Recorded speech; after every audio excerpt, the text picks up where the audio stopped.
Hello, Matthew. I'm so happy to have you again on my podcast.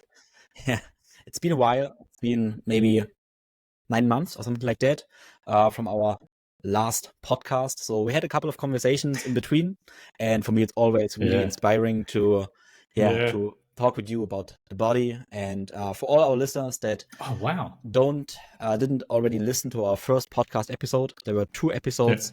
Do it, listen to them. Maybe now or maybe afterwards. It doesn't really matter. Yes. So yeah, we talked about the body. We talked about movement, about the mind, about the senses, and yeah. After our first conversation, you wrote me that you want Awesome. to expand the concept about the body. I think you mentioned that there was maybe something missing. So let's start with this one. So the big question is, what is the body? What is the body?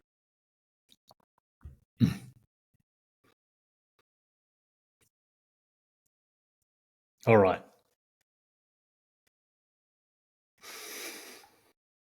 Awesome. Yeah, I wanted to expand on this because it's absolutely a crucial thing to understand, and something that's been very uh, confused because of introducing thinking.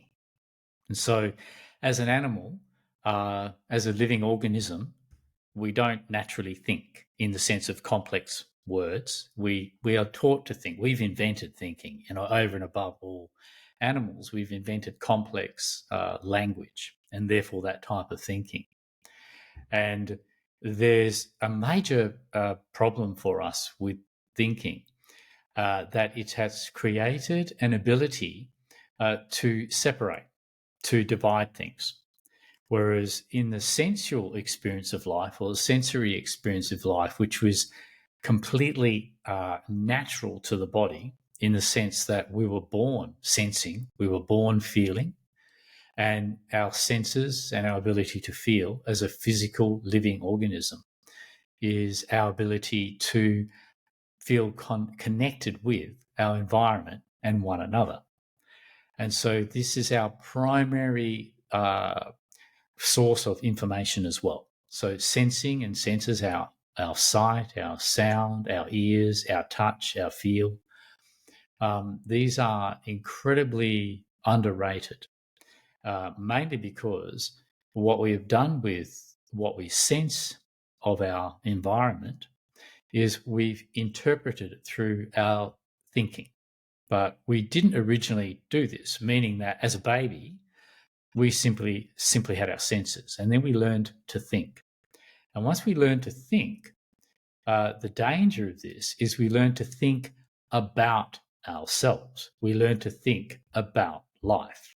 So to think about something, if you listen to that simple word, is if I'm thinking about something, then I am separate to the thing that I'm thinking about.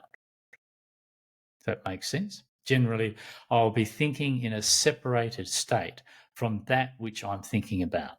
Yeah. So, whereas when I'm sensing something, if I'm seeing something through my eyes, then there's no real separation between the experience of seeing and what I am seeing.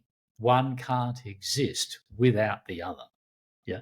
So they are a unitary movement. If I'm hearing something, the sound that I'm hearing and the act of receiving that sound are again one and the same movement. They're not, you can't separate one from the other, and one doesn't exist without the other because they're not really two things. In our living experience, what we hear and the act of listening are one unitary experience and one lived experience. Yeah.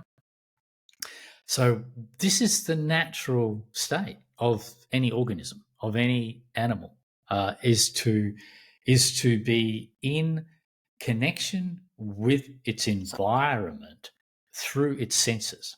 Yeah. And so our senses are then bringing information from our environment back inside of our entire body and system. So our entire body and system our nervous system, I won't go into I won't detail the systems in our body. I'll just say everything we sense, we feel, and everything we hear, we feel. So, for example, if anybody who's listening to me right now, if they bring their attention back to the act of listening, they will discover the act of listening to the sound of my voice is a sensation in their ears. Yeah, primarily. So it's a sensation in that ear. Now, what is that sensation in the ear? It's a feeling. Yeah. And so you actually feel to hear in that sense. Yeah. So when you sense, you feel. So I'm bringing sensing and feeling together as one. In the same way, when you're looking at the two of us, when anybody's looking at, we're looking at one another, but the audience is looking at the two of us on the screen. And when you're looking at someone, if you bring your attention into the action of listening, the action of looking and seeing, you'll feel that in your eyes. So if you bring your attention back to the act of looking, you'll discover that the act of looking is essentially an action of your eyes. Yeah. So primarily and simply an action of your eyes. And again, when you feel into, if you bring your attention back to the sensation of looking, you discover that looking and seeing is in fact also a sensation. Yeah, it all boils back to a sensation, the sensation of that sense organ. Hence, we call them sense organs. So all sense organs work on sensation. And we take that to our skin. And we're all sitting here, and what we are feeling on our skin is feeling our connection with the world outside of our skin. But also, from the skin back inside of ourselves, it's all feeling again. So I'm just throwing this in as what we sense. Everybody can be playing with this as I'm talking. You don't have to get so involved in a complicated dialogue, but just what are we talking about? I'm talking about seeing, hearing, tasting, smelling, and what we feel on our skin is a lot more than we realize. It is our ability to sense and feel our own existence in totality and in connection and unbroken interconnection with the world around us. So if I'm feeling cold because the temperature of the room is cold, then the temperature of the room and the cold that I'm feeling on my skin and into my body are actually one unitary, a connected thing. Yeah. We can separate them, but how do we separate them? We separate them through our thoughts about them, through thinking about temperature, through thinking about the temperature in the room outside and the temperature of my body and my skin. We think about that and create this experience of separation, of a duality. But as far as the living organism is concerned, the environment being cold means I am cold, and I cannot separate the two. Okay? The separation is only achieved through thinking about these things intellectually, through our thought process.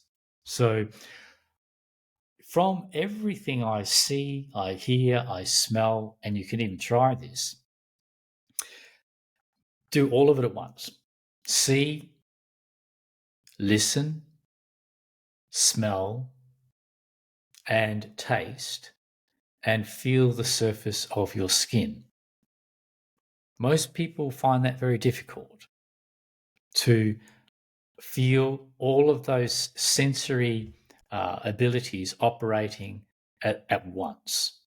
Most people find that very difficult because they are operating in connection with their senses through thinking about them, through their thoughts. So the thought process, I'm looking at that and I get involved in looking at that. And I become so concentrated mentally in looking at that I'm no longer really sensing what I'm listening to. Yeah. So I actually become more involved in looking than I am in listening. Whereas when you bring thinking out of it and you're just in the sensory experience, what you'll eventually find is that you are quietly looking, listening, feeling, tasting, smelling, all at the same time. And this is how the body functions. We're not doing this. It's actually happening. We can't not do this. Yeah. Whether we are aware of hearing or not, we are hearing. Yeah. Whether we're aware of any of our senses or not, they are all functioning. So how do we disassociate or become unaware of our senses? Through thinking, because we think so much. And so the thinking process is something that is introduced a little later after our birth. We're not naturally born thinking. And interestingly, thinking in words, in complexity, creates an ability to think about ourselves and to think about our world. So once we're doing this, we're thinking about ourselves is already a separation from ourselves, which we're thinking about. How do I mean by that? Is that when I'm simply in my natural state, I already am purely in the sense of myself. I can't not sense my own existence. I can't not feel the fact that I exist. I can't not feel me. Yeah. Unless I'm dead and therefore I'm not here. Yeah. So if I'm alive, I'm feeling myself. I'm feeling myself, but I'm not thinking about that which I'm feeling. You see, I don't have to think about that which I'm feeling. There's no need for me to do that to know that I'm feeling it. Yeah. I might think about I'm cold, but that is only after I already know that I'm cold, which is a sensory experience. So first, the body knows it's cold, and then the thought process describes it afterwards.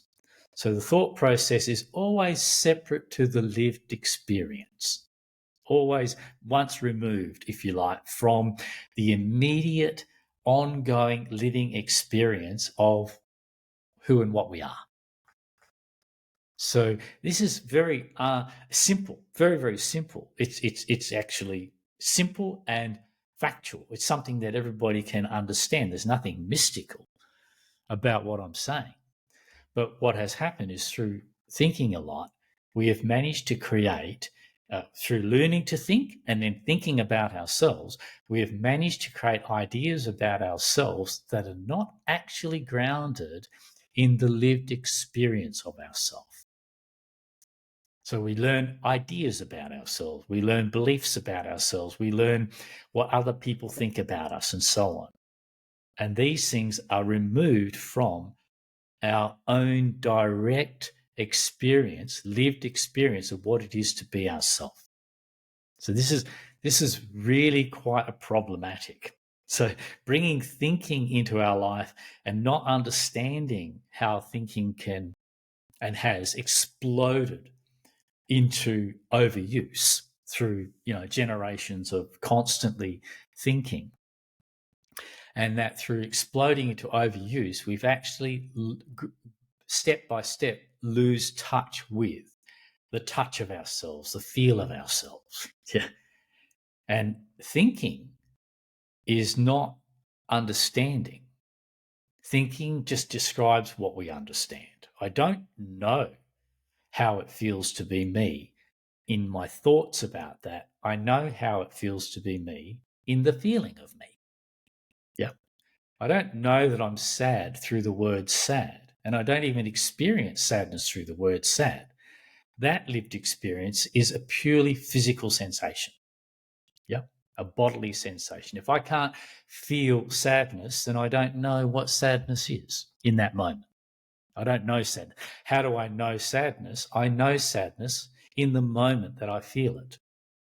Yeah, and it's different every time. Every time I'm sad, or any feeling that we have, whatever the sensation is, I know that sensation in the moment that that sensation is a part of my lived experience in this moment.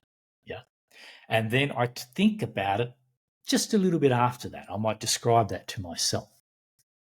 So understanding what the body is has got an awful lot to do with understanding how it functions, but not not in the way that human beings have worked out how it functions, not from the outside in, not intellectually, not how we've learned to think about how we function. Yeah. That's not understanding it. That's intellectually knowing about it. But what I'm saying, to understand myself and my function is not in how I then talk about it and describe it to you. It begins and it ends in the feeling of it. So if you ask me, what is it like to be me? How am I going to even communicate that to you through words? It's very difficult. Yeah, I'll go so far as to say it can't be done. Yeah, it can't be done. It will only be my thoughts' clumsy interpretation of how it is to be me, purely for the purpose of communication. And that communication isn't really going to tell you what I'm trying to describe. I'm not going to succeed in communicating to you what it's like to be me. Only I know that. Yeah. So how do I know that? Because I sense it. So sensing and knowing myself begins and ends there in the sense of myself in the body. Anything I think about that, or any philosophy or any concept, any thinking about me or thinking about life around me is an entirely different thing altogether. So that's moving from maybe. what I can know So, into what I think about so what one I can know. thing that I Yeah. understand was I don't that know the if body is in that simple enough one to essence start is with. like a sense organ. It's like a big sense organ. It's a big sense organ, yeah. Yeah, big receptor, yeah. And yeah, you mentioned that it's hard for people to Yeah.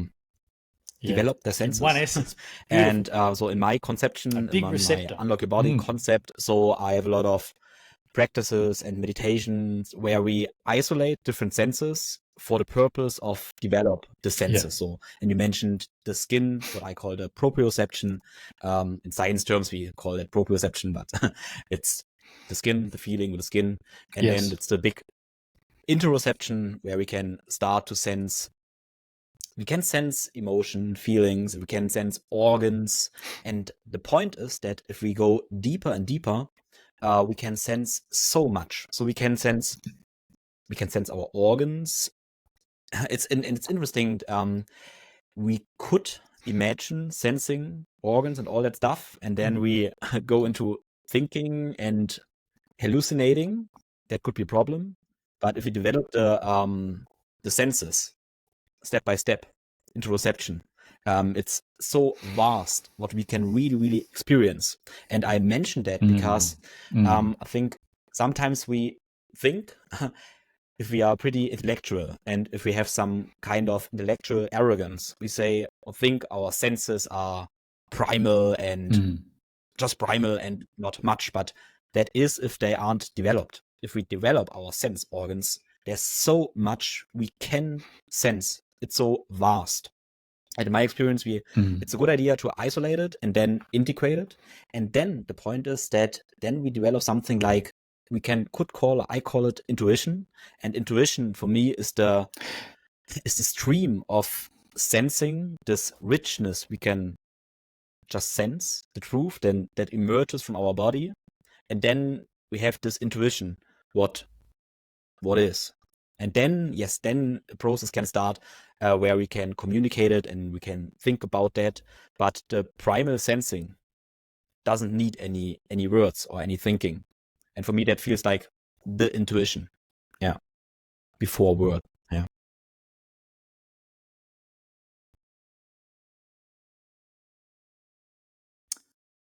The knowing that emerges from the fullness of all my Okay. senses. So when you talk about intuition, what do you mean? You don't mean words. You mean something before words. The knowing. Okay. Aha. Yeah.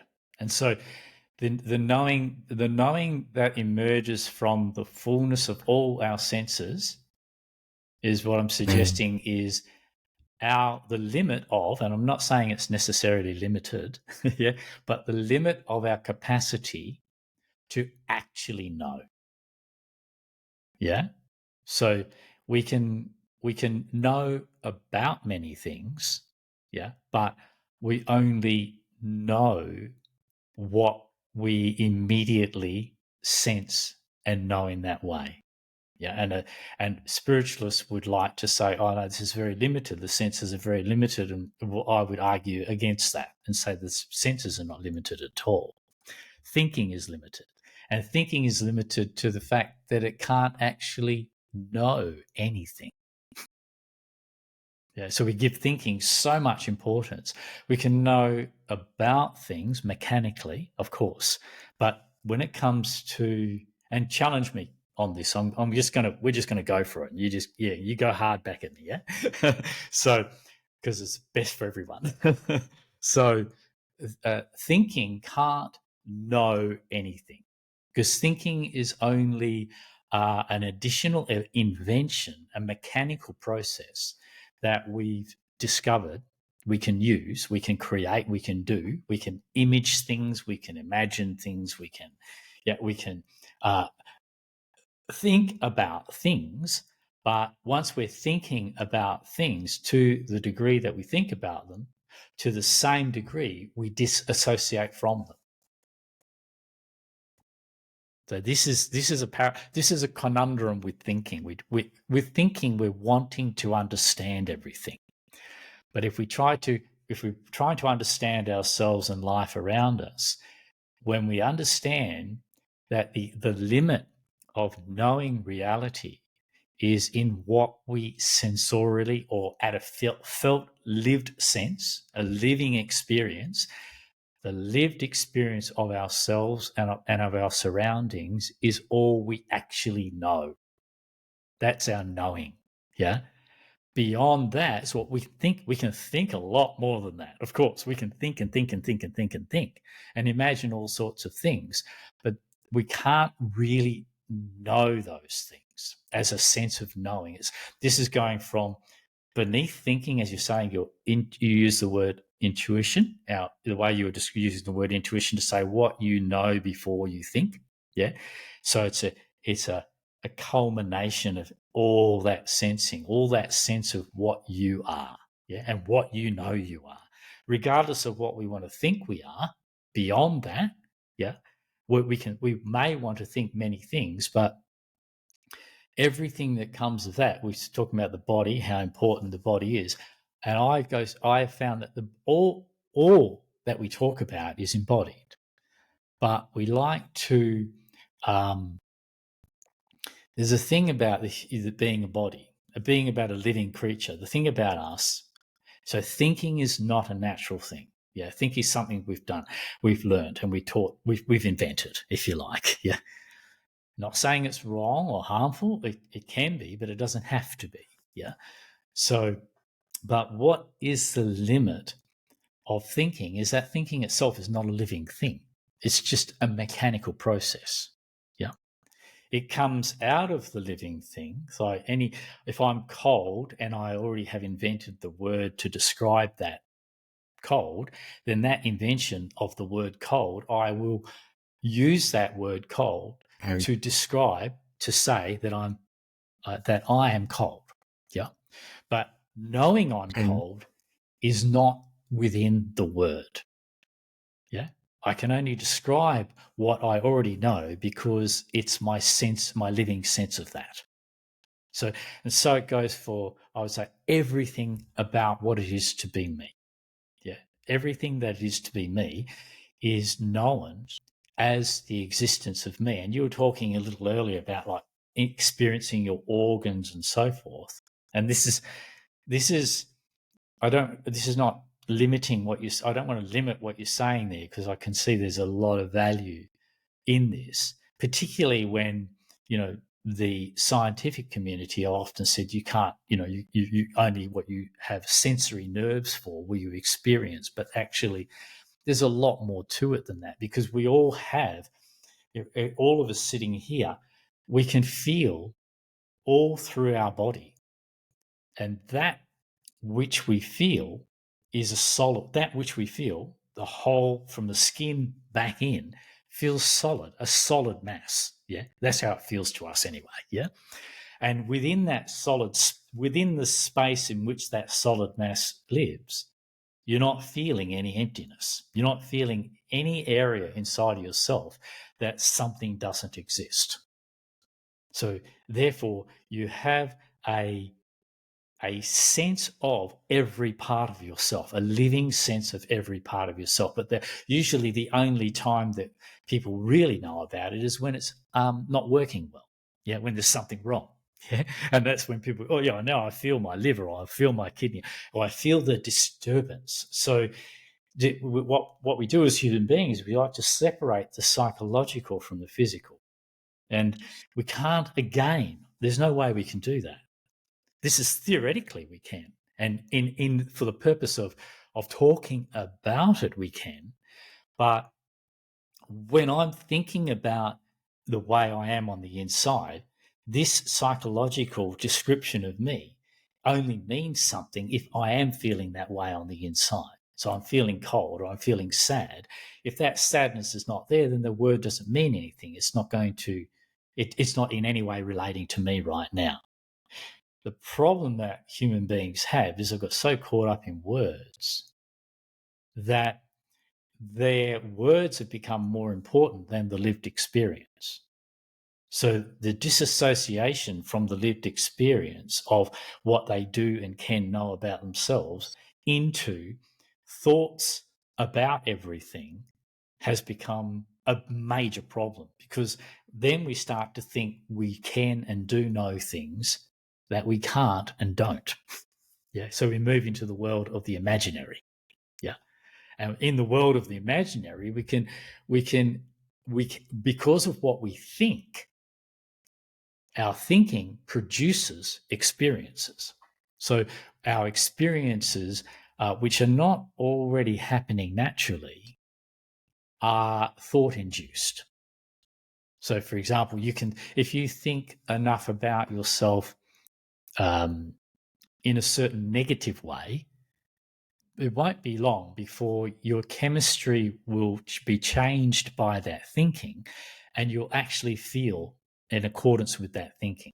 Yeah. Or if you use a meditation technique to, I don't know, to bliss out or to raise your vibrations, then that thought process will ultimately induce this thought induced experience. It will certainly change the chemistry of your body, so you have a certain experience, but the experience is not the real and natural experience Absolutely. of the body. Mhm. It's a thought Yeah, induced fabrication, if that makes any sense. just want to So we mention, can get really confused by absolutely, these thought but induced so fabrications. it, in one And sense, it this is is where real we too. go So on. if Yeah, it's yeah. And self-induced this is and we where can sense go it, on, it you is. speak. It is too. So it is real in a way. So I think it's important to accept that because we can feel it. So yeah, and yeah, I agree Yes, 100%. Not that's not a because we can feel it. but in a way it's a but Yes. words are Yes, important it's in a real. way to point out things in a way. So, for example, you will guide us to a meditation in this podcast too, and obviously you will All use right. words. You will use Yeah, words good. to guide maybe awareness to our senses.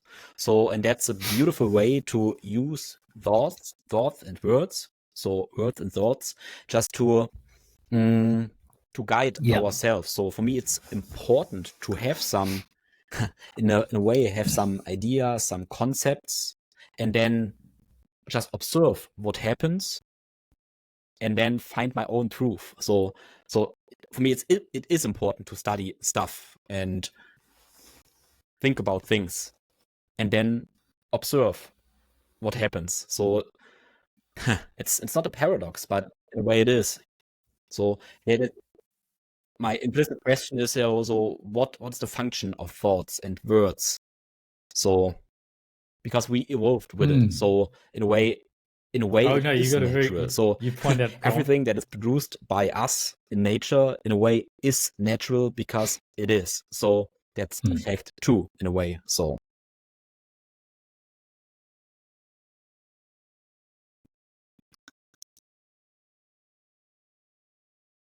Yep. Okay, good. So your first point about something being real because it's been, if we can induce an experience, then at the moment that we have that experience, we have to accept the fact that that's real. It's happening. Yeah. The chemical experience is happening. Yeah. The chemical experience is happening. Yeah. But if we are thinking in such a way that why are we wanting to create these experiences in the first place? Yeah. Why are we wanting to do that? It's logical that we're curious. Yeah. We are curious creatures. But why do we want to be in any way feeling different to the way we are? And I think this is where understanding the nature of pain and the importance of our relationship with pain. I don't want to spoil what the direction you're taking there, because there's so much in that. We've got a lot to unpack, so bring it back as you need to. Yeah. So why do we want to pursue an experience and create an experience beyond the one that's happening? Yeah. And I see you having an experience, or you talk to me about your experiences, and I go, oh, I want to have that experience. Yeah. And I want to be able to be like you, or I want to be able to, have that elevated state that you're talking about. But there's no way I can do that, because the first thing is there's no way for me to know what your experience is anyway. Yeah, at any point in our existence together, I will never know what your experience is. If that makes sense? Yeah. I only know what my experience is, because knowing and thinking I'm separated the two from the beginning. Thinking is not a lived experience. Thinking is a description of the lived experience at most. Yeah. So I can say I'm sad, but I can't contain or capture the word sadness. So I can say I'm a self-realized being, but I can't contain what that means in a word, and so I can't really even say that to myself. Yeah. Once I say that to myself, I've got something entirely different. I've got the description of it, which is a whole bunch of ideas, and it's loaded with all sorts of nonsense. All I really can know is, what is it to be me? I can't compare that with you, because I can't know what it is to be you. And you can't know what it is to be me. We can think we know on a very basic, superficial level, but the actual lived experience that each one of us have is uniquely our own experience. Even if they happen to be exactly the same, we're never going to know that. That make any sense? We have no way to know that. Even if we could even if it happens to be that males and females are in fact exactly the same creature, and they feel exactly the same feelings in every, their sexuality is the same, everything's the same. None of us are ever going to know that. I can't know Sure, as it does. what I Just don't an know as example a that lived experience. I was I building a simply little don't bit know. is that Yeah. some And I great can't know that. teachers about So consciousness being why does that make sense so far? or just Yeah, okay. scripture or So something like that. There's one point where there are sentences that are easier and easier, and just one word. And in the end, there is no word. It's just some pointers. But the thing is that the deeper a teaching becomes, often the less words are used, because nobody can get it. So just if everyone would understand the one sentence from the Buddha, everything would be peace and love. But obviously, we can't get it. So obviously, we can't get the essence in one word or one sentence. So in a way, it doesn't matter to. Yeah, that's no. Yeah. Yeah, it doesn't matter. And in the end, sometimes some of my mentors just, if I ask some questions, it's just like a smile. They just answer it This last just with a point you smile. made, it doesn't matter. And I know what the smile means. It doesn't. So But because It just reflects back on me. So, and that's the only point. Yeah.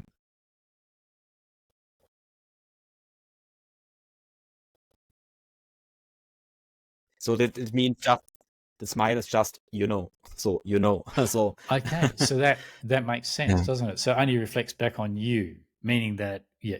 Okay, so that's where I okay. So this reveals a major problem in our thinking, in what is being brought into thinking is the idea that we don't know. And that's why I put so much time into this first part of the talk. I didn't realize, but now I'm just realizing. That's the reason I put so much time into this first part of the talk is to point out what is the difference between knowing and knowledge. Yeah. And knowing, I'm using these words in this way. Yeah, they can be used in many ways, of course. But when I'm talking about knowing, it's something that each and every one of us know already in the fact that we know our own existence. But how do we know our own existence? Because we feel it. How do we even know we exist? Only because we can sense that existence. Not sense another's existence or some other existence. By, No, because yeah, I by can sense dissociating. my own existence. And is there any way not to sense your existence?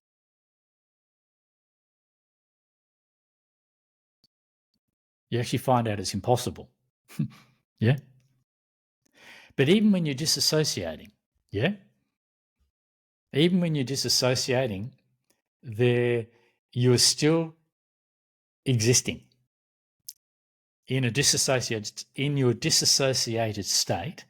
Yeah, you're still existing, aren't you? And you still know you exist because no matter how many ways you disassociate, how many ways you change the way you want to be, yeah, into something else you might want to be, yeah, you're still stuck with just being you. Yeah, and there's no escape from being you. There is one escape, and that is to cease, come to an end. Yeah, so there you go, to die. Yeah, to come to an end. But otherwise, if you exist, you know you exist in whatever state or form or condition you're in. You know you exist. Yeah. So why are we interested in the other people's existence and how they exist and what they can teach us when actually they can't teach us anything?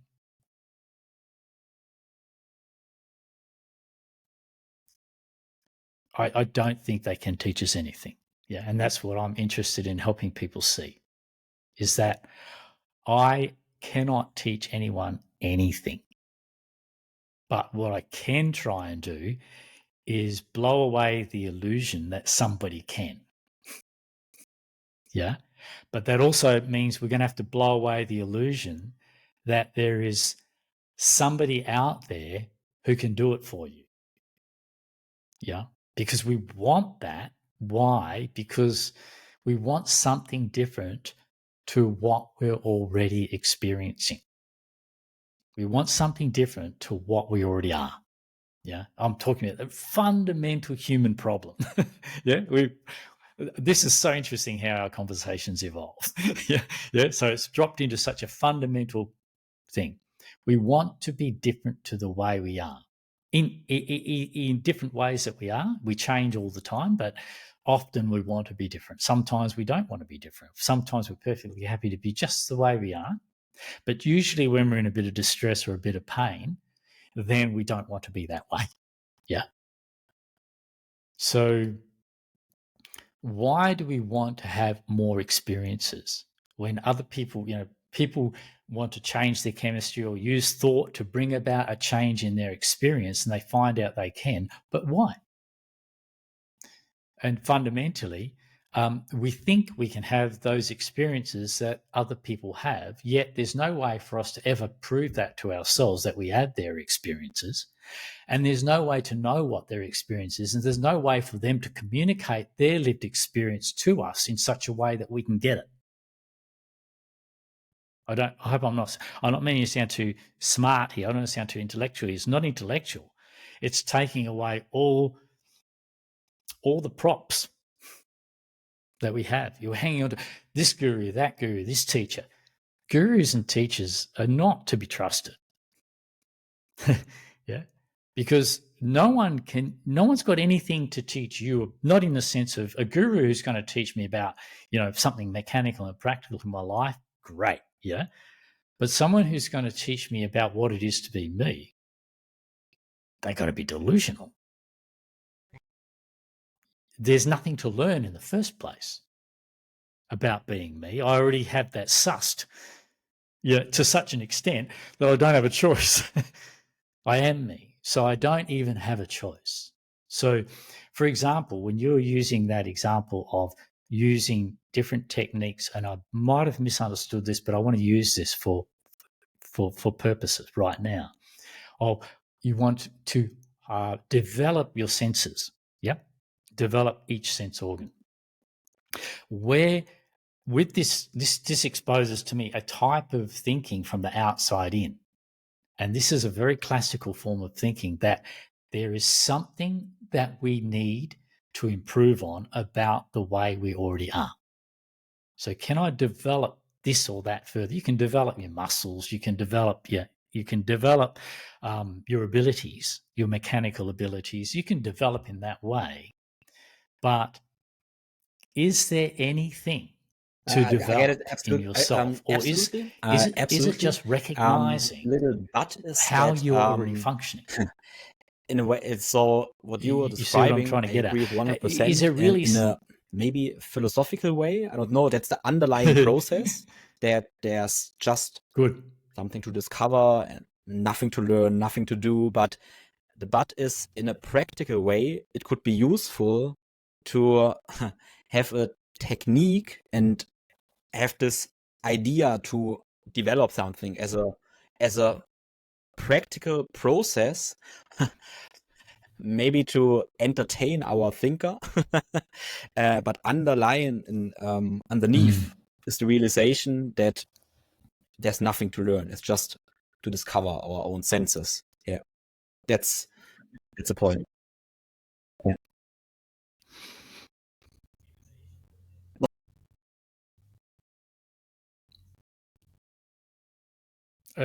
So glad you brought it back to this. Yeah, this is you're very good at this. You brought it back to this primary thing you were saying before, like you were talking about people can bring things down to one word, and even then, it's not something that can be of really any use because you already know. Yeah. But what you know isn't necessarily what you want to know. So the problem with this word thing, with the technique thing, and as I said before, the thought-induced experience, if the experience is anyway thought-induced, which many of our experiences are, but the sense of ourself beneath thinking, that changes all the time. But it's not wrong because we change all the time. Yeah, we're changing. We're going through different changes all the time. But any moment in which we are in the experience of ourself, in the lived experience of ourself, not thoughts about that, but just the sense of ourself as we are in the body, and it has to be in the body because there's no way else to sense our own existence. Yeah, the other is thinking. Anything spiritual is already in the thinking world. Yeah. But before thinking comes into it, you don't have spiritual. You have to have thought to come up with the ideas that make up the spiritual world. So animals don't have don't have that spirituality. Humans do because we think so much, and we imagine many, many things, and we think all about these things. I'll go into that in a little while. But staying with what you've brought up, we'll both go into that in a little while, not just me.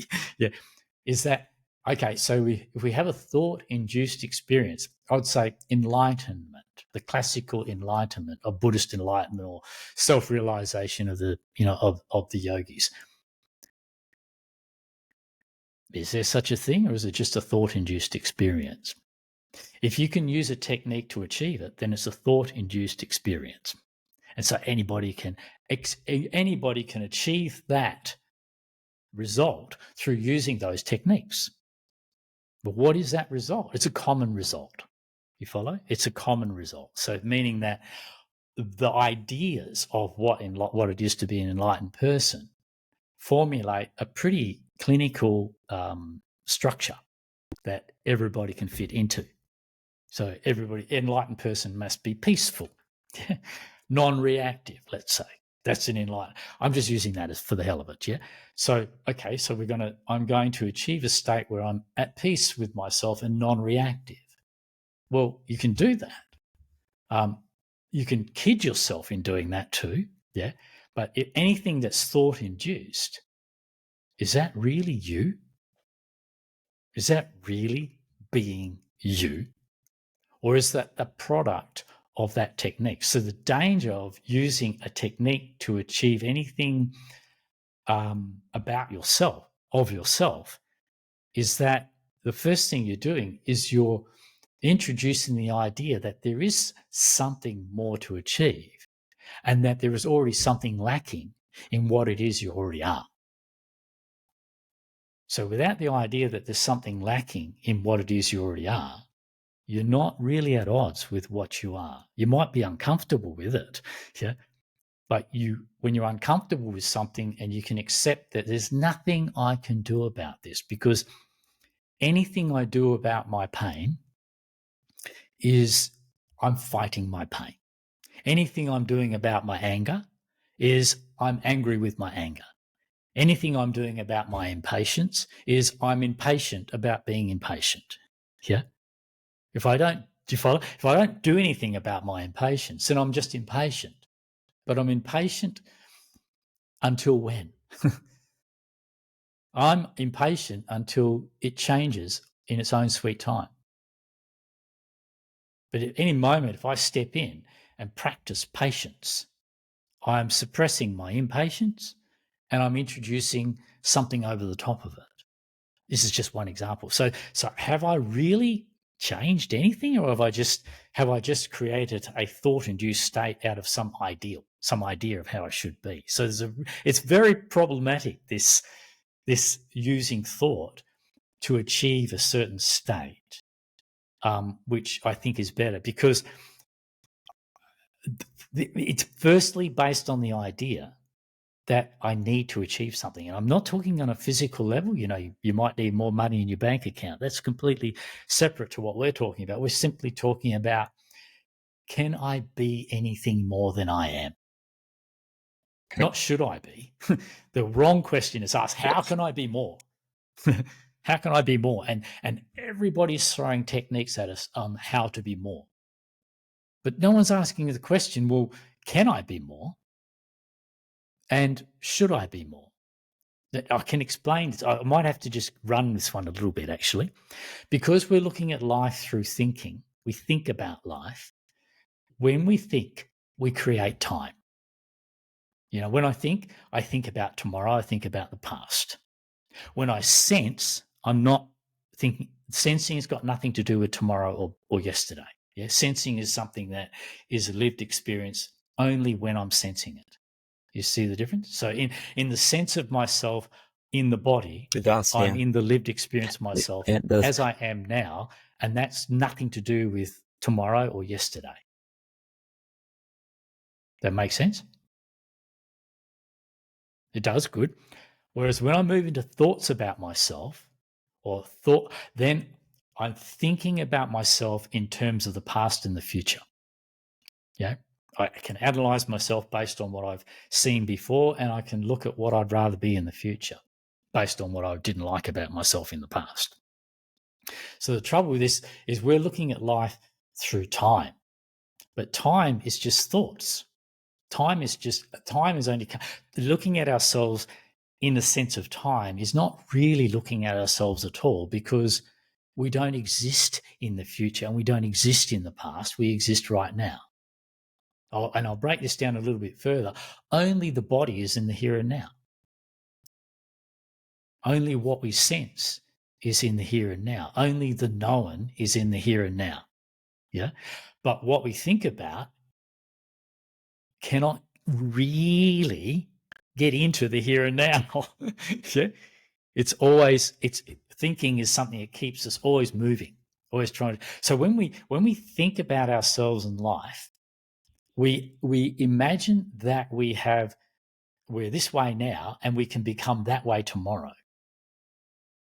Yeah, and so we think that there's something we can do about this. We think we create all sorts of techniques and all sorts of ideas and philosophies and religions and spiritualities and belief systems to improve upon that which we are. Yeah. But it's a little bit like this Buddhist concept of being in the here and now. And I always say, well, where the hell else can you be? Where else can you exist? If you exist now. Yeah. If you existed and you don't exist anymore, then that was yesterday. Yeah. If you haven't yet come into existence, but you're about to, then that might be tomorrow. Yeah. But of course, that's silly because the only existence is in the here and now. So they come up, religion and philosophy creates the problem that we're not in the here and now, creates the problem because they're looking at life from the outside in. They're looking at life through thinking. Yeah. Through thinking about life, you experience life in a very different way. In the sense that what I'm saying here is I experience life in this very, very different way, is that I look at life as past, present, and future. And that's okay. But that is only theoretical. The only life that we can know is the life that we are living in this moment. And I'm not, so therefore, if we can't live anywhere else, if we can't be anywhere else, why are we creating techniques last couple of minutes, to live in the moment? got a lot. I think I got a couple of insanity. points. Yeah, it's crazy. You start with there's nothing one point to be done. is, I think right now, so I want to see what if we comes created back. this world in a way that we are thinking a lot, and we no, not world. This world, this reality, we created a reality based on thinking. So, and that's in a way that's a fact. Did you say that we world? created World? the Creating the future, world? the past, scripture, ideas. So we created the whole This existence, yeah. reality based on that. Yeah. So, and I think that's just one part that Yep, we it can is. accept. That's a part of our created reality. If maybe it's imaginary, yes, could be, can be, but it is. In a way it is because we created this. So that's Yes. absolutely, yeah, absolutely. It has. So we talked about that. We talked about imagination, our beliefs create our biochemistry. Oh, and imagination has So, real obviously, effects. it Yes. has real It has effects. very So- real effects. So Yeah. we should accept Yeah. that. So that we created that. Okay, that's one point. Yeah. Very real effects. In my past, I don't have any problems with the word spirituality. For me, spirituality, I don't have any problems with this one. And when I reflected my own experiences, so my own experience, what I call spiritual experience, the common experience for me is connection. And connection means connection with all of my senses, with the fullness of my senses, with what you call the present moment, with the here and now, all that stuff. So, and the common denominator is connection. And it can be that a result of that, the connection, the flow that I'm experiencing, the being one with life, for me, it feels like life. That's then maybe it can feel like peace in a way that I experience peace maybe as connection. So, and that's interesting because that's for me, that is a spiritual experience, feeling the connection with, in a way, everything with life. Yeah. And getting rid of the illusion of separation in a way. So, and it's interesting. It's interesting because I think I got your point in a way that people think that a so-called spiritual peak experience is something separated from the lived experience. But in a way, what I experience as a peak spiritual experience is the center of my lived experience. So it's like the switch. I'm waking up from the illusion of the separation in a way, but the lived experience. Maybe we are confused by that we think that our lived experience right now, no, that the illusion is our lived experience this way around. So yeah. Yeah, we are confused we are confused that we think that the illusion of separation Can you is say that last one our again? Maybe we innate think reality what? We're in a confused way. by. And another point that you made is a really, really important point, that if I want to be an enlightened being, I have to become something different than what I am. But for me, the point Oh is yes, connection to yeah, myself, to what I am, and then I realize myself. So, and then I'm in myself, and then I make the experience to be just myself. And in my experience, that could be a close one to what people describe as an enlightened experience. But yeah, let's skip this word. But yeah, that are my thoughts, that are my experiences.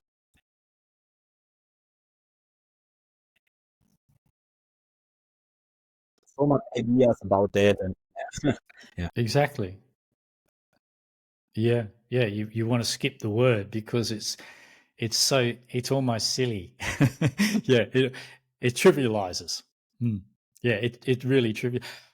So what you're so for the sake of our conversation, but also for the sake of the people listening, I think it's very important to bring in that we can say in a connected, you feel connected, or we feel connected, or we feel peaceful, and so forth.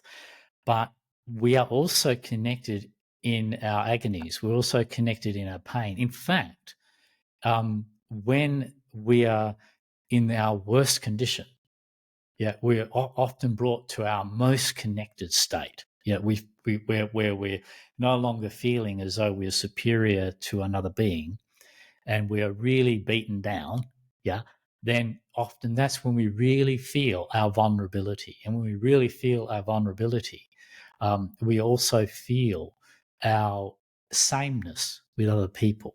Yeah. So if we drop all the ideas that say something different about you and something different about me, and cause that what I would call imaginary separation, that is, that I see you as a very different person to me because you have this belief system and I have that belief system.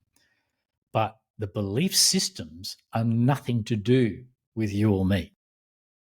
Yeah. With me being me and you being you. The belief systems are what we're trying to add on the top of all that. But when they fail, which inevitably they do, and every single day in human history they have failed to bring about what they promise, which is harmony and so forth. Yeah. But they bring about separation, they bring about conflict between people. I'm not saying it's the fault of the people, but the nature of creating ideas that simply are so opposed to one another that they just clash. Yeah, and that's what we tend to do. So also when we create ideas, we we create ideas and we belong to those ideas, or we identify with those ideas, and we because they're the ones that we think are the best, and they're better than the other person's ideas. So inevitably, a religious or spiritual person, I know how you're using the word spiritual too, but in a classical sense, inevitably they tend to be hierarchical. And they tend to feel as though they are superior to people who are not spiritual. Yeah. Or people who, oh, we know something you don't know. Well, do they? Or is there any difference at all between the materialist and the spiritualist, when we are exactly the same thing? But from the materialist point of view, we see the world in one way. From the spiritualist point of view, we see the world in a different way. But we're both looking at the same world. Yeah. So the common denominator is what we're looking at is the same. We may be looking at it through a different set of ideas, or a different set of beliefs. Yeah. So the only thing that's confusing there is the ideas, is the belief. Yeah. Because the belief is like the veneer of perception through which I interpret the world. Yeah. So can I get past that veneer of perception through which I interpret the world and get back to what the world actually is and what I actually am? And for that, that's where I'm finding I think it's very important to bring people back to being grounded in their body. But being grounded in their body, because once I'm in my sense of myself in the body, and that's all there is to me at this point, then there is no way for me to see myself, as greater or lesser than other people. I'm now the same as you. Yeah, unless you might have a more beautiful body than me, but that's another idea coming in. Yeah. But the fact is, if I look at the body of you and the body of me, essentially it's functioning exactly the same. We are all essentially the same. And essentially, the body has been around for millions of years, and it's the most amazing thing that's been overlooked through too much thinking about life. Yeah. But included in the body, and this was the point, gee, that was very long-winded because I finally got to the point that I wanted to add on, is that whether you're feeling connected or disconnected, the fact is you are connected. Yeah. And it's not a matter of trying to be connected. It's a matter of recognizing the fact that you are. So if I'm trying to be connected, I'm still basing my efforts on the belief that I'm somehow disconnected. Yeah, and I've got to do something to become connected. But if I just come back to forget about all those ideas and just come back to the basis of what I am, I'm just this physical organism. I'm just this live creature, whatever the word physical may encompass. Yeah. It doesn't have to be the materialist view of the physical, could be the spiritualist view of the physical. Yeah. Or something else entirely. Yeah. And it is something else entirely. I would be so bold to say, because it's that which is not being described. Yeah, it's not captured in a description. It's the existence that we all know we are, but we can't explain it to one another. We all know we are because we are it. We exist as we are, but we don't know what we're going to be tomorrow. And we don't really know what in the lived experience, in what we know. We don't know what we were yesterday, and we don't know what we will be tomorrow. We only know what we are now. What I mean by that is, what is it that is known to you right now? And we're not talking about what you can remember. That's not knowing. That's memory. Yeah, that's thinking. And tomorrow is a projection of that thinking. But knowing, we talked about since the beginning, is what is the knowing sense that I have? It has to be a living sense. It has to be something that's happening right now. Yeah. And that's what I can know. If it's part of my living experience, it has to be happening right now because I'm alive now. Yeah. And I don't really even want to limit this idea of now and past and present. The point, I'm just using it to make the point that whatever is the experience of me right now, that's what I am, that's what I have. And right now, this is a crucial point. Right now, there's absolutely nothing I can do about it. Yeah?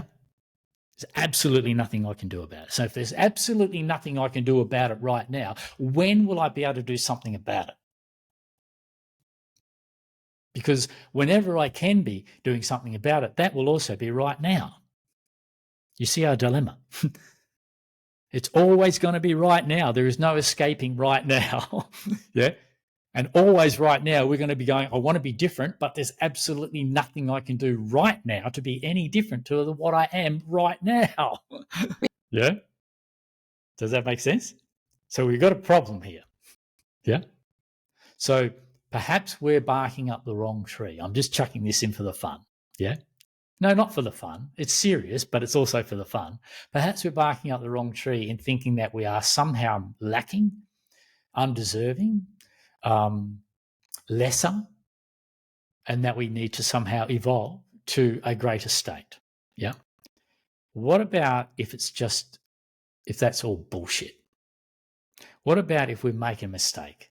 We've made a mistake, and the mistake is simply our perception of ourselves. That there's absolutely nothing wrong with ourselves as we are right now. but we just can't see it because we've got all these ideas that says there is something wrong with ourselves as we are right now. Yeah. And we also have the experiences that say there's something wrong. Yeah. Because if I don't feel very good, then I have the experience that says this is crap. So this is where it's really, really hard. The things that we say, when we say this is crap, that's when we're in pain, psychological or physical pain. Yeah. So if I'm in psychological, or any of our listeners are in psychological or physical pain right now, which I would expect a large majority are, or they will be tomorrow, or they were yesterday. Yeah. And go so fast, all of us will be tomorrow or yesterday or have been or are now. Yeah. Somewhere in us in pain, in distress. And our objection to that distress is understandable, but it is the problem. Our reaction to that distress is understandable, but I'm trying to say that that is the problem. The way in which we perceive ourselves, the bias that we have about It's interesting the because experience if we of are being really me connected, if we are connected to our is all the states really we causing can us to experience, suffer if there's connection, what we there's no tension experience. in a way. So there's no tension because there's no resistance. But just if we separate and we want to change something, then we create tension, and then we create suffering because we are suffering in the first state in a way. So maybe that isn't even suffering, the first suffering. That isn't even suffering. It just is. But it's suffering if we resist. Then we create tension. We create distress because we are in distress, and then the whole drama of our lives unfold because we are in distress, because we are in distress, and we create tension. Yeah. Sure.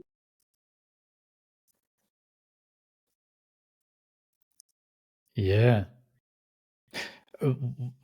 So can I repeat what you said maybe in a different way? Because you've got all sorts of, there's probably no need to, because everything you said is absolutely clear to me.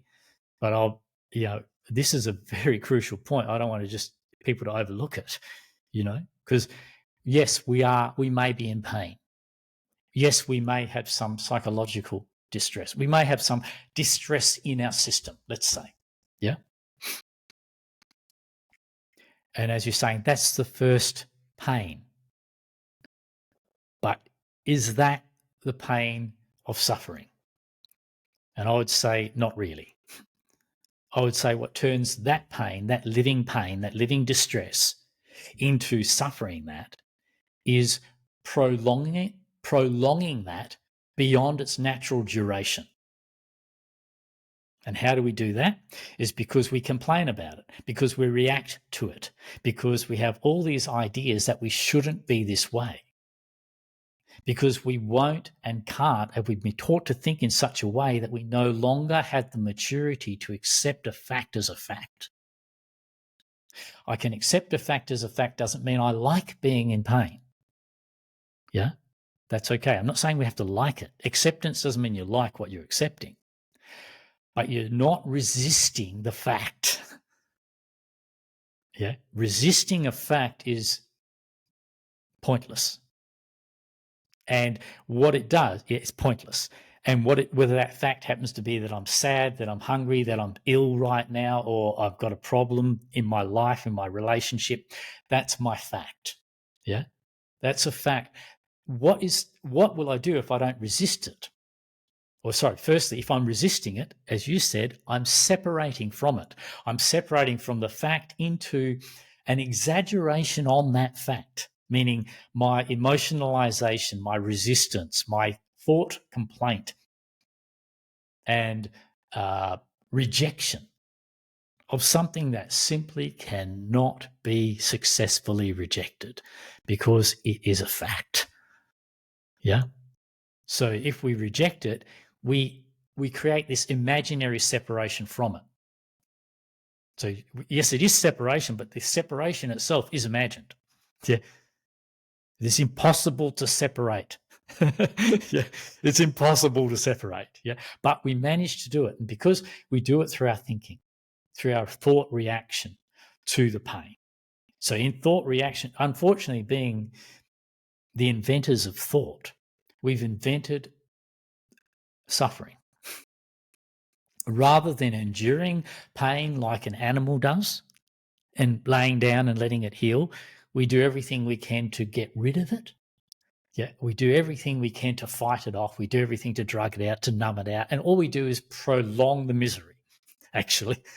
Yeah, we prolong the misery because we're unable to connect.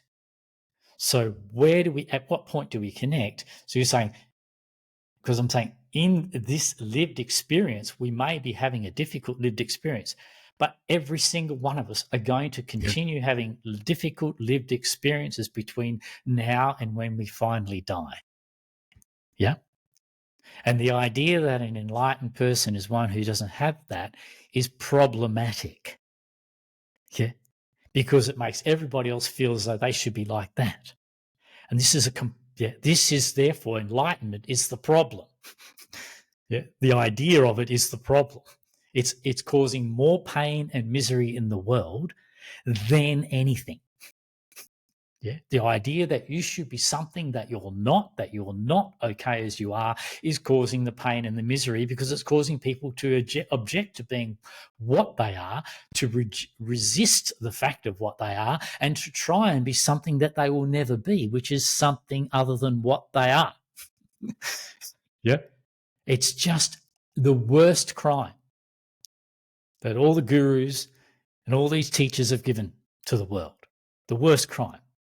In my view, this is causing so much confusion and so much suffering and so much misery.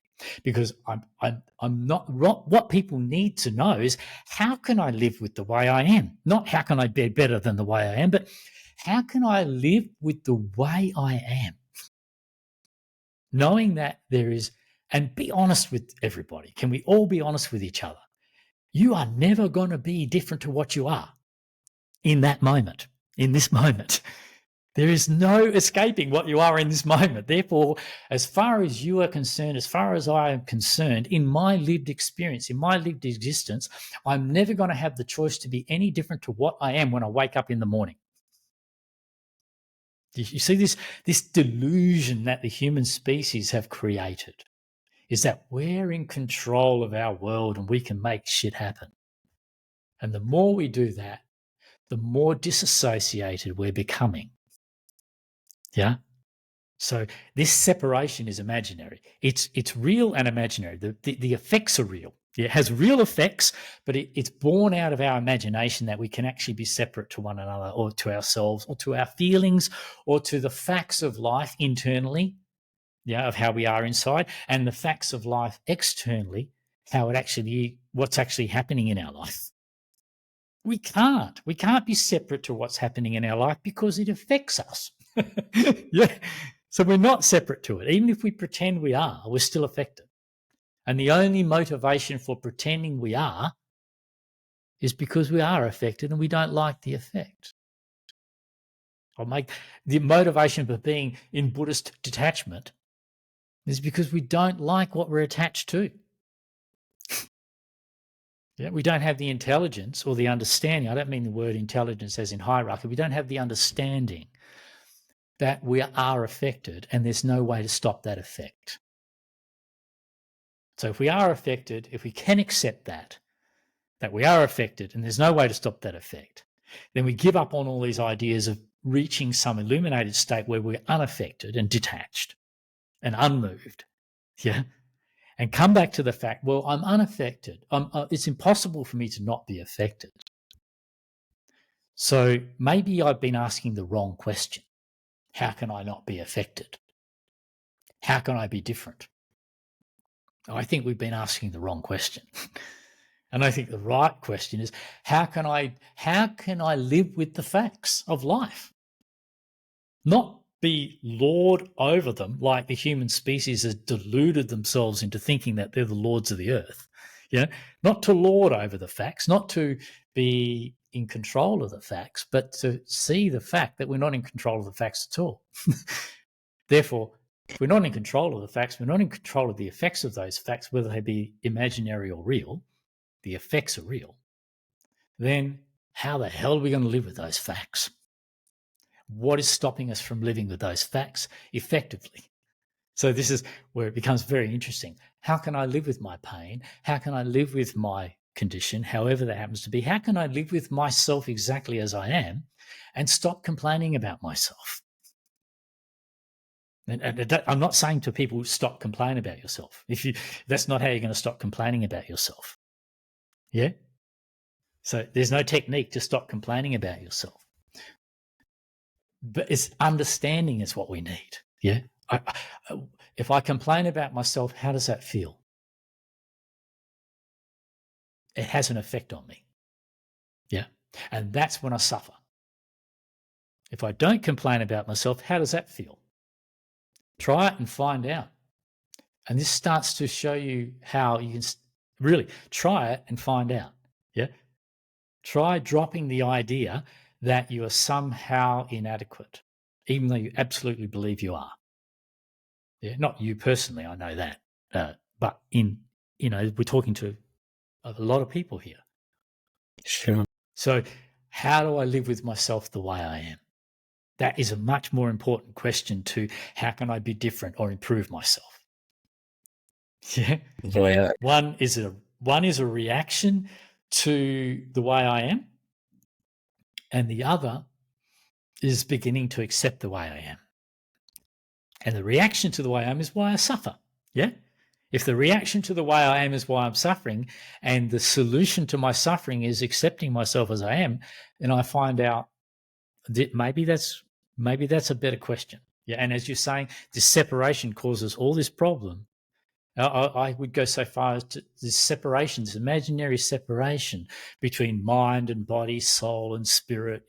It's all one thing. Or that's what we know. That's all I know. You can't know any more than that because you can't have an experience of the lived experience of yourself does not extend beyond now. Exactly what we are now. Yeah. The lived experience of myself does not extend beyond exactly what we are now. The only thing that extends beyond what I am now is my imagination.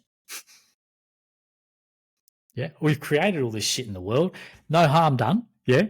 Maybe there is. We could argue that. We created all these ideas. But regardless of all those ideas, I'm not against them or for them. They just have no relevance to my existence. They have nothing to do with me. Yeah. What people believe, what we've been taught by the Buddha or by this or by Mickey Mouse is just as important to me. Neither of them have any importance because neither of what those two people say, Mickey Mouse and the Buddha, neither of what those two ideas, I don't mean that as a derogative term. I'm just saying it's irrelevant to me. It's not about the only thing that really is going to mean anything to me is my lived experience. And only I can know that. And only I can't escape that. Do you follow what I mean? Not you can escape being around me, but I can't. Yeah. I'm stuck with me. Yeah. So I know I've gone on a bit there, but it came out of me quite passionately because I thought it was a very important point that I really do want to share with people in general. It's very hard, but we have to go further. More education is needed for sure. How do we live with ourselves as we are? How do we stop reacting to ourselves? All these ideas we have about ourselves not being good enough. There's no evidence of that to me. I've never found evidence of me not being good enough, only thoughts about me that say I'm not good enough. No, but when it comes I back think to it's me, important the right lived now. So we experience of me, talked a lot about there's things no choice. we don't want to talk Anyway, about. I want to hear what you want to because ask and we don't bring want up to talk about next. that. We want to experience, and I think that's a good point to guide our listeners into a meditation to embody what we've said, what we talk about. I think that's the most important part. And just to comment, I think you talked so beautiful about just being enough, and we talked about how our thoughts create our biochemistry too. And the point is we reject ourselves, so we reject our body. And it's important that our biology will follow in a way. The idea that we aren't enough the rejection of our sadness, of our anger, all these bad states. So we think these bad states, so-called bad states, anger, sadness, all that stuff, could make us sick. But in a way, if we reject ourselves, reject the feelings, we give our biology the signal that's not good, and our biochemistry will, in a way, do a lot of harm. And in a way, if we experience aggression, anger, sadness, and feel connected to that, Yeah. and love our body, or just be with our body, be connected to that, we say a yes to our body. And I experience that that's a good signal to our biology, because we will heal. So healing means connection, and means connection to all colors of our experience. So that's some kind of a paradox, but it isn't. So I don't want to go deeply Yes. into this root, because I think we covered that, but it's important to understand. So not a sickness isn't created by anger and sadness, That's but a beautiful maybe it's connected by, don't connect to this experiences. Yeah. No.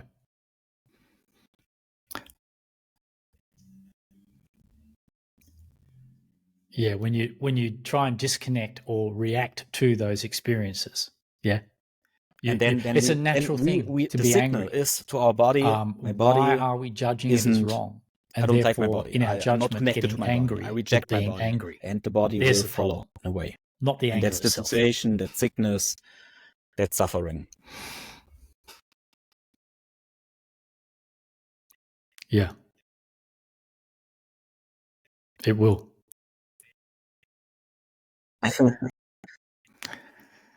I hope everybody can see that when you and I talk, this is the more often we talk with each other, the more gutsy it gets, hey? Because more of you comes out in the open, more of me comes out in the open. We're getting a lot more comfortable with being really strong with each other, and that's really good quality for everyone. Yeah, and what's so good about it is there's no fear between No. one another of clashing or having conflict. Not that it's actually, because actually, if it even looks that way on the outside, we're not in conflict with each other at all. Yeah, we're really so down the same track. It's completely to do with the fact that I think of the connection, the interconnectedness with our physicality. Yeah, as the living expression of us. Yeah, and I think this is where we're both grounded. We're both so grounded in the body of what we are. The ideas are very, very secondary importance. Yeah, but we need to use words and ideas to communicate with each other and to communicate with other people as best we can. And but it's very important. Yeah, what you're saying there. The effect we have on our health when we don't allow what we call the good and the bad to be there equally. And to think that we shouldn't be in the state we're in, we're going to have to go into that particular topic in another talk, which I think next time we're talking together, we're talking about trauma. And this will be, we'll take this a lot further. So people are not going to be left hanging at this point. But where we brought you to in this discussion, we will be taking this a lot further into helping you understand Absolutely. how I to think bring for this right now, practically let's into your life. so you're the Yeah. creator of the Undo And app. that's very important. The Undo And app is so an awesome, I look maybe forward to that. meditation app. Anyway. Let's call it meditation app.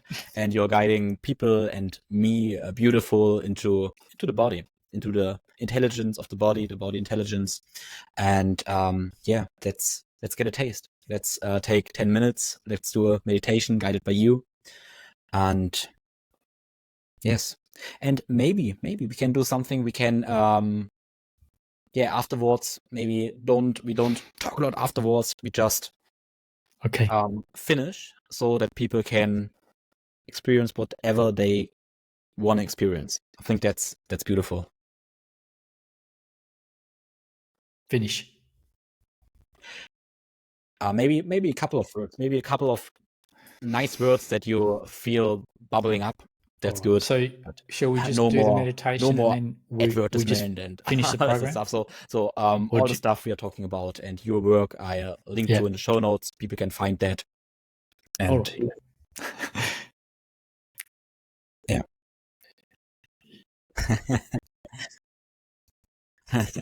yeah, I do it sometimes. I have to do it. Yeah, I Actually, don't. It's better. that's They can not see all that. That's good. I don't need to do advertising. No, it's better if you do that on your show notes. I know that's your job. No, but that sounds like a really good idea. Otherwise, we can take away from what really matters to you and me, and actually matters to the audience as well. Is whatever they can benefit from. Yeah, personally. Yeah, whatever we can give them. And it was so good today. We managed to Nice. work together Yeah. so much more Actually, equally. to be honest, Yeah, the I got input a coming couple of from viewpoints from you as it's much so as interesting. me, I felt I today. don't And want it's to open really that up, nice. but I was do hoping we'd anyways. get to that point. So your background really so well done. different than We my did background, it really and well. you were exposed to in your life to a lot of ideas, and I was exposed to others' ideas. So because we have to communicate with language, so it's interesting sometimes Yeah. how I need some time to get the point that you're expressing, and it's so beautiful when it makes click. Now I got it. So that's beautiful. That's beautiful. Yeah.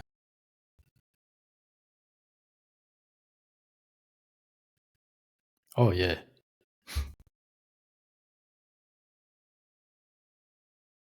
That's a very good point. Yeah, the audience has heard me, if they particularly heard me talk for the first time,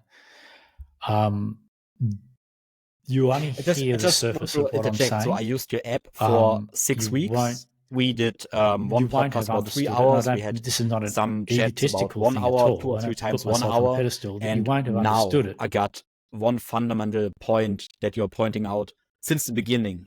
So that's important to understand. So I spent with your work like weeks and months since in the past year. So, and right now something makes click and it begins to make click. So that's important to understand. Great. People say, okay, it's 60 minutes. I don't get the point. Okay. Yeah. Yeah. Awesome. Good. And I know we keep going on, but the reason I understand this happens is not so much that people lack the intelligence or even the understanding that I'm sharing. What it is that they already have embedded in them so much conditioning, so many ideas that are actually preventing them from hearing something outside of those boxes. And so it takes a while for what I'm saying to break down the ideas that people tend to automatically be entrapped in without even realizing. And as those ideas break down, then what I'm saying, which is not my knowledge, it is something straight out of this body, straight out of nature. So it's coming back to something that inherently we all know deep down inside. But the stuff on the surface, our thinking and our ideas, prevents us from hearing me when I say that. Yeah. So when I communicate such things, so it will sound challenging, but it's only challenging not to the individual actually, but to the ideas that are in the way of the individual receiving the very fundamental stuff that I'm talking about. But yeah, that's good. That's just that's what I've seen, and I think it's right. Yeah, yeah, absolutely. So I suppose we should do this meditation, or we're not going to.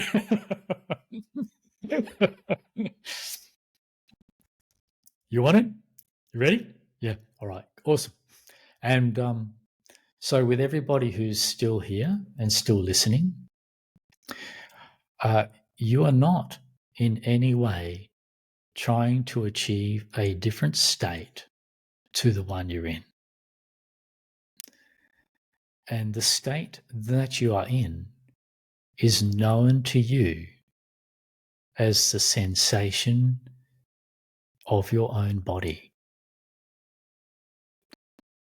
What you may be thinking about is also not that relevant. Thoughts are just mechanical things, not even truly a part of you, but their effects in you becomes part of your tension, part of your states. And those tensions and those states are making up a part of how it feels to be you in the body.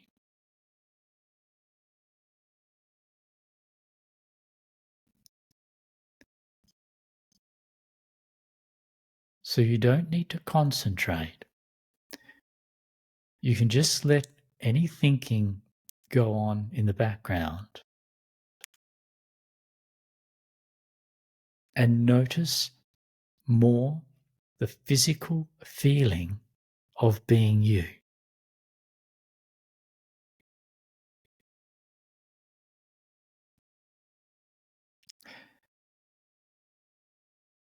It'll take just a while for how you already are throughout your body to become known to you experientially.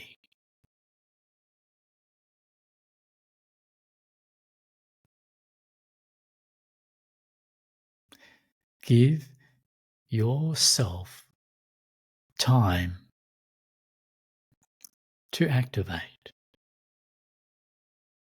Just by sitting physically still,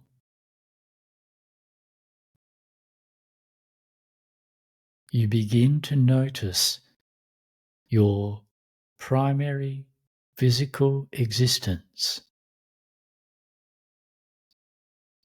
as the felt sensation of the flesh of you.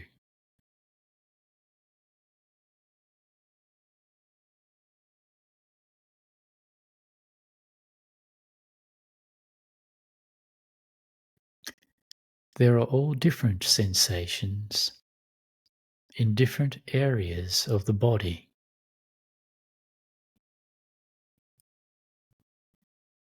Each of these sensations are significant in their own right.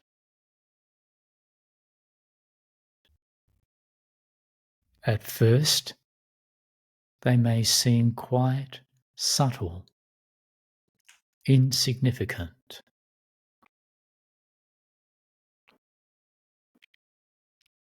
But as you sit still for longer, the differences of tensions and sensations from one area of you to another will become more apparent.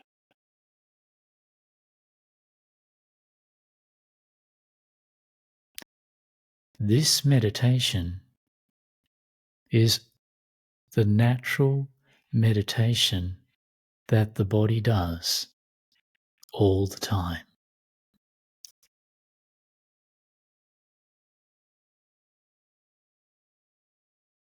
This is how the body resolves and repairs the effects of life on an ongoing basis.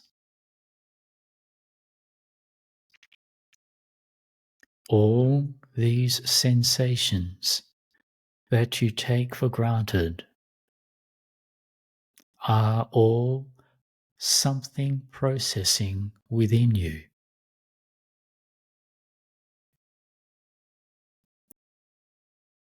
Each of these processes are the body healing itself of the effects of your day or the effects of your past.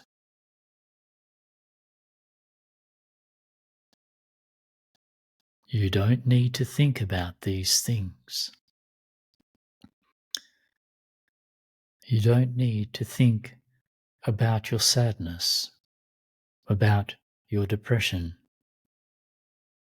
You don't need to think about any of your disturbances.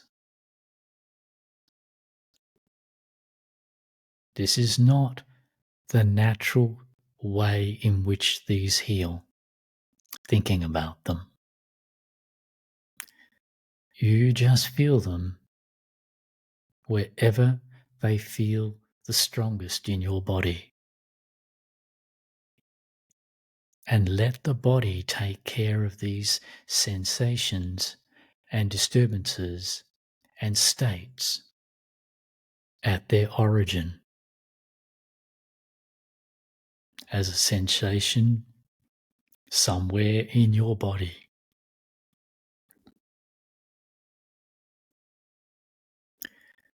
This is how any and all mental distress or illness is resolved.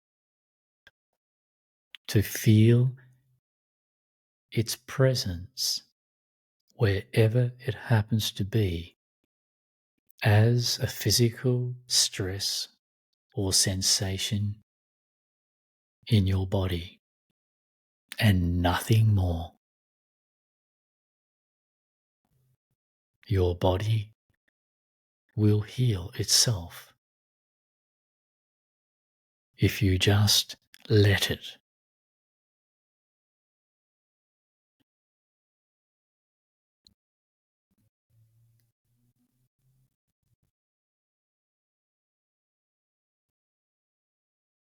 Don't have any concern for the content of your thinking. And don't have any concern for achieving something from this. You are not improving or achieving anything. You are simply coming back into your own sense of yourself in the body as you already are.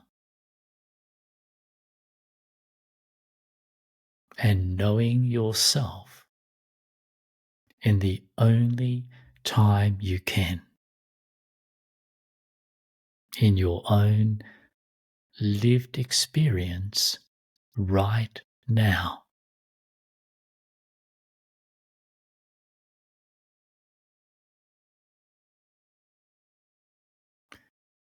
Don't try to change anything.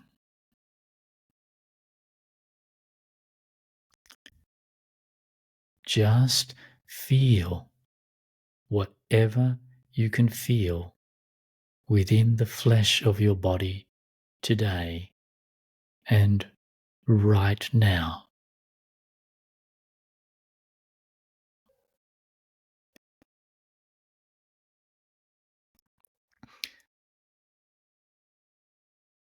The activity of change,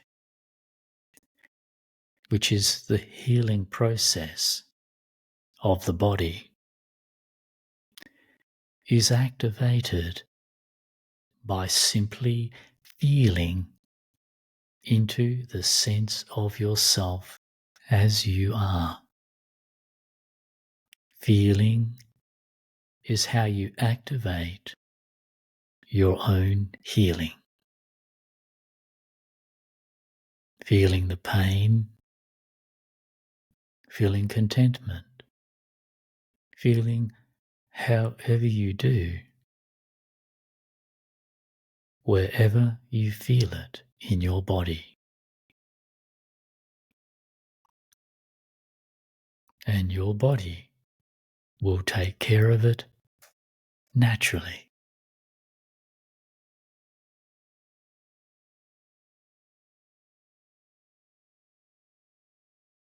All you have to do is feel it.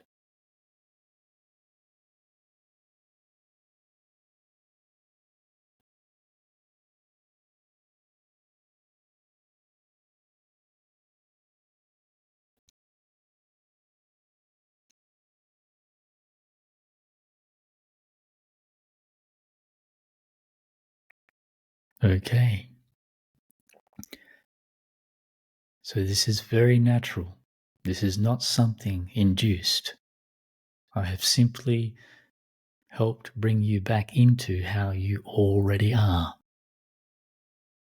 And in time, you will, if you continue with this approach, you will find you will go deeper into this, and it will continue to naturally develop and awaken within you your capacity to deeply feel into being you. Okay. So thank you so much.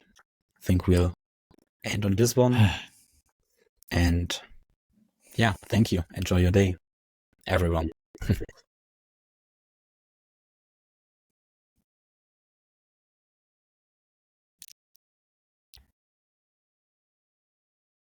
You too. Thank you, Tim. Okay. Bye-bye.